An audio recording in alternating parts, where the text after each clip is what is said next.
Tonight, we begin with a development that immigration attorneys, USCIS insiders, and policy experts had feared, dismissed, and quietly prepared for.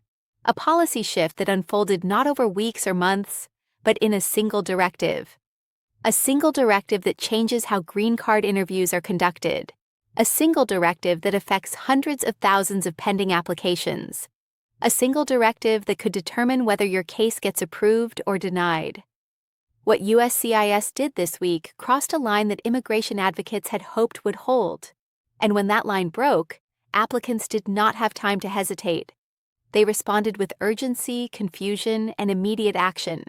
For 6 months now, there had been signals, not official memos, not formal announcements, just signals, that USCIS was preparing something unprecedented. USCIS has been understaffed, yes, but they have been strategic in their understaffing. Their moves have followed a certain pattern, a rhythm, almost a predictability. But what set off alarm bells in immigration law circles this past week was that the pattern went silent. Immigration attorneys who monitor USCIS policy memos know the indicators. The sudden removal of processing time updates, the unexplained rescheduling of interview appointments, the increase in requests for evidence on previously routine cases, the sudden shift in field office interview protocols. All of that went quiet, and whenever USCIS goes quiet, it means something is about to get loud.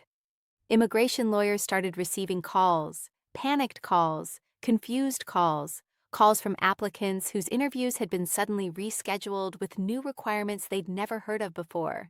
This wasn't a normal policy update. This was something bigger. Early Monday morning, USCIS field offices detected what they described as a enhanced interview protocol, including documentary requirements that had not been mandated in over a decade. These are the kinds of changes that USCIS only implements when they are signaling something very specific: a crackdown on fraud, a response to political pressure, or a fundamental shift in how they evaluate credibility. Immigration attorneys didn't know which category this fell into, or whether it fell into all three at once. But what they did know was that USCIS was changing its posture. And when a federal agency shifts its adjudication posture without explanation, even by a small measure, the entire immigration community pays attention. The new protocols weren't just additional paperwork. They represented a fundamental change in how USCIS evaluates the legitimacy of marriage-based green card cases, employment-based applications, and even family reunification petitions. Applicants who had prepared for months, who had gathered their tax returns, their lease agreements, their photographs, their joint bank statements, suddenly found themselves facing new requirements: sworn affidavits from neighbors, utility bills going back 3 years instead of 1, proof of cohabitation that many couples simply don't keep, and most concerning of all, expanded questioning about the relationship timeline that goes far beyond what USCIS had previously considered relevant. The alert issued by immigration advocacy groups this week was not normal. It was not routine. It was not symbolic. It was urgent. Attorneys after emergency conference calls described USCIS's move as destabilizing, inconsistent with previous guidance, and perhaps most importantly, implemented without adequate notice to applicants who were already scheduled for interviews. But bureaucratic surprises only work if applicants hesitate. They did not. In fact, their response this week was among the most coordinated we've seen in recent immigration history. Here's what we know. Within 48 hours of the first reports, immigration attorneys nationwide mobilized emergency prep sessions. These weren't the standard interview coaching calls. These were intensive evidence-gathering protocols, strategies that attorneys only deploy when they are preparing to defend against aggressive adjudication. Law firms started sending urgent emails to clients scheduled for interviews in the next 30 days. Gather everything, even documents you think are unnecessary, even proof you think is redundant. Bring originals, bring copies, bring backups of your backups. Because what USCIS changed wasn't just the requirements, they changed the burden of proof. Tonight, multiple immigration law firms confirm that USCIS launched enhanced scrutiny protocols on marriage-based cases, including couples that had recently been pre-approved for what analysts believe was routine processing. USCIS interviewed applicants before couples could prepare adequate documentation. They asked about the first date. They asked about who proposed and how. They asked about details from wedding ceremonies that happened years ago. Details that many couples simply don't remember with the precision USCIS now demands. In other words, USCIS targeted the emotional credibility of relationships, the human memory that would have made it believable. This is what made the immigration community's warning so urgent. USCIS's interview changes weren't just administrative, they were strategic. They represented the kind of shift that could result in denials for legitimate cases if left unprepared. And applicants, understanding that fully, responded with preparation. Not recklessly, not impulsively, but strategically. They didn't just bring the minimum required documents. They didn't just rely on what USCIS had previously accepted. They brought comprehensive relationship timelines. They brought witness statements. They brought proof of every single interaction that could demonstrate the legitimacy of their case. Because in the new USCIS interview environment, being truthful is no longer enough. You have to be provably truthful. You have to have documentation for things that normal couples never think to document. And here's where the story becomes even more concerning. Immigration policy analysts now believe that USCIS's latest move was designed to test the credibility of applicants after years of what they perceive as fraud in marriage-based cases. USCIS wanted to see whether applicants would stumble under detailed questioning. But instead, something else happened. Prepared applicants didn't stumble. They brought evidence so comprehensive, so well organized, that even skeptical officers had to approve cases. You don't get USCIS to reverse its suspicion easily. But this week, thousands of applicants did.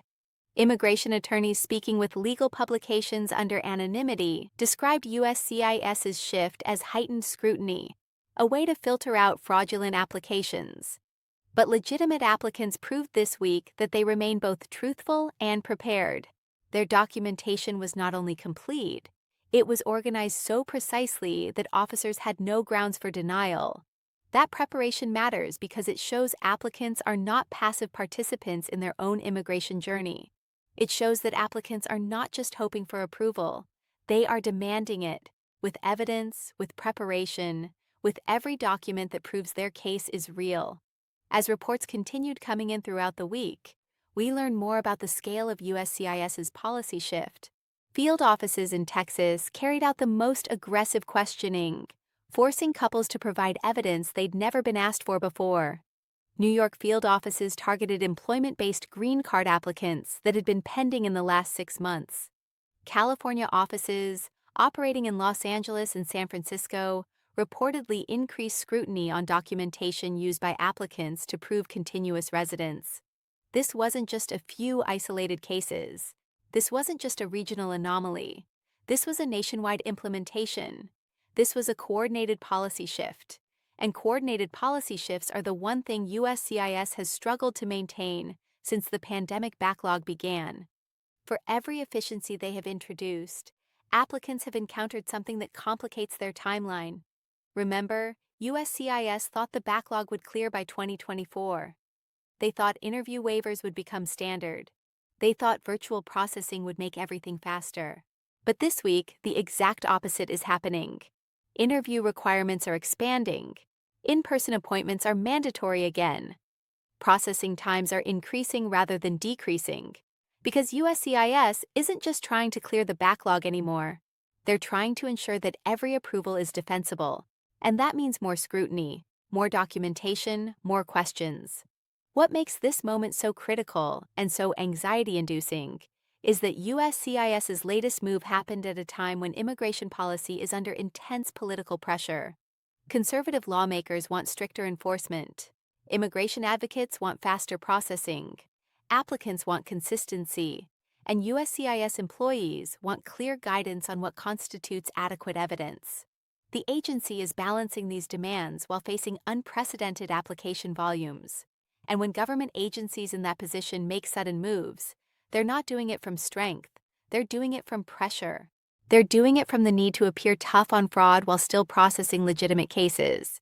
But the people caught in the middle, The applicants who filed years ago, who have been waiting patiently, who have done everything right.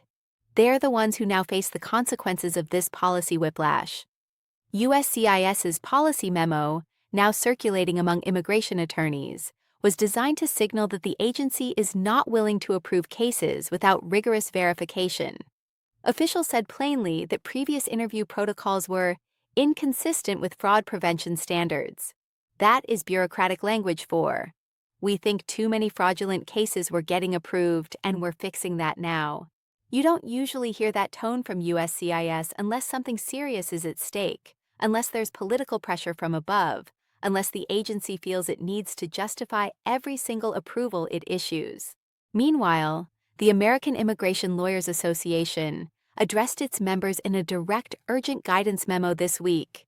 They said, "Prepare your clients for interviews as if every case will face maximum scrutiny." They said, "Assume that standard documentation will not be sufficient." And they said, "The burden of proof has shifted, and your clients need to understand that before they walk into that interview room." These are not rhetorical flourishes. These are statements from an organization that understands just how high the stakes have become. Here's what makes the situation even more concerning. USCIS's latest move wasn't isolated. Along with enhanced interview protocols, Immigration and Customs Enforcement also increased worksite enforcement operations. The State Department tightened visa interview requirements for certain countries. Citizenship and Immigration Services increased denial rates targeting applicants with any gaps in their documentation. All of this happened within the same 2-week period. When multiple immigration agencies move simultaneously, it means something larger is underway. It means there's coordination happening at a policy level that applicants aren't seeing. Immigration attorneys are now considering several possibilities. One is that USCIS is preparing for a policy environment where fraud prevention takes priority over processing speed. Another is that USCIS is attempting to reduce approval rates to manage political criticism. A third possibility, the one worrying advocates the most, is that USCIS is attempting to create documentation standards so high that even legitimate applicants struggle to meet them. But this week, prepared applicants took that strategy off the table. They didn't show up unprepared. They didn't rely on outdated advice. They didn't assume their case was straightforward enough to succeed without extensive documentation. They brought everything, and then some. What we're watching now is a test of resilience. USCIS wants to see which applicants can meet heightened evidentiary standards. Applicants want to show that their cases are legitimate, regardless of how high the bar is set.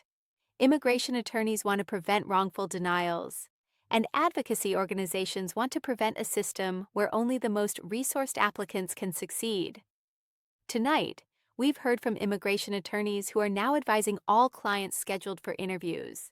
They say bring 3 years of tax returns instead of 1. They say bring sworn statements from family members, even if USCIS didn't explicitly request them. And they say USCIS's decision to implement these changes without adequate notice is likely part of a broader enforcement strategy intended to identify cases that rely solely on minimal documentation. But applicants are not accepting denials quietly. In fact, applicants are over-preparing. Their preparation this week, comprehensive, detailed, and strategic, sent a message to USCIS that legitimate cases will not be denied due to surprise policy changes. And it sent a message to the immigration community that applicants are willing to fight for their approvals. As the coming weeks unfold, we expect more details to emerge about what exactly USCIS hoped to achieve with these changes. But what we do know is that the immigration community's response was immediate. It protected applicants from being blindsided. It gave attorneys time to prepare their clients. And it ensured that legitimate cases wouldn't be denied simply because applicants didn't know about the new requirements. What happens next will depend on what USCIS does in the next month. If they continue tightening requirements, this moment will be remembered as the beginning of a much harder approval process. If they provide clear guidance, applicants and attorneys have already shown they are capable of meeting any standard. They have shown they are ready to respond. And tonight, for the first time in years, USCIS appears to be recalibrating. Field offices are quiet about what comes next. Too quiet. And when USCIS is quiet, it means they are evaluating whether their new protocols are working. It means they are choosing their next policy move carefully. Because this week, USCIS learned something they should have known all along. Legitimate applicants will prepare. Legitimate applicants will bring evidence. And legitimate applicants will not be deterred by bureaucratic obstacles. This story is far from over. But tonight, one thing is clear. If you have a green card interview coming up, you must act now. You must prepare beyond what you think is necessary. And you must understand that the old standards no longer apply.